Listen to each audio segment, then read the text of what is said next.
Oxiri mana shu nomerni topdim-ku. 3-7 3R. Zikr. Bu nomer paytida menimcha Malibudan ham qimmat bo'lgan u. Agar undan ham qimmat bo'lmasa, bitta ikkita 3ta Malibuni puli bo'lmasa agar. Hammaga nasib qilsin. 1 milliardli nomerli Cobalt mashinasiga yarashadi. Yo, odamlar bor-ku, yechib olib tashsa, bu odam hali qo'yilmagan yangisini olib qo'yib beringlar dedilar.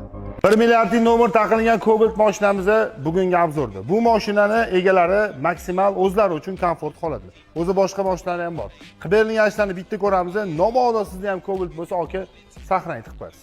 Cobalt o'zi yumshoq, lekin ovoz chiqmaydigan va yanada yumshoq bo'lsin dedi. 3 sloy полностью STP mahsulotlaridan shumizatsiya qilindi. Bu yangi chiqqan MCM baribir bagaj knopka qo'yishmagan, aynan shunaqa bagaj ochadigan knopka uстановка qilib berildi. Malibu 2 ni start stop uстановка qilingan eng zo'rlardan bittasi mana shu start stop bo'ladi va o'zini tablosiga suv gradusini ham ko'rsatadigan qilib berilgan programma orqali 4 ta oyna ham pult orqali ko'tariladi va o'zini заводской monitoriga zadniy kameralarni ham ulab berganmiz. Kutilmaganiga eng qiyin joyi o'zi mana shu joyi bo'ldi to'g'risi. Boshda aytdim-ku sizlarga, nima bo'lsa ham yengisi qo'yilmagani bo'lsin dedilar.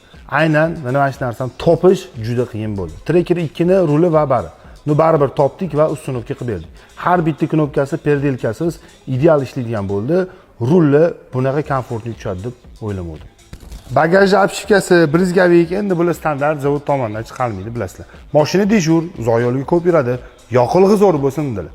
70 litrli propan ballonni ustunovka qilib berdik. Taxminan MCM motor 550-600 km atrofida yo'l deganni harakatlanadi. Hamma tomonlama mashina ideal bo'lib, komfort bo'ldi. Nomoda sizga ham shunaqa xizmatlar kerak bo'lsa, aka bemalol kelaverasiz. Bu videoni Cobalt akalarga jo'natib qo'yaveringlar.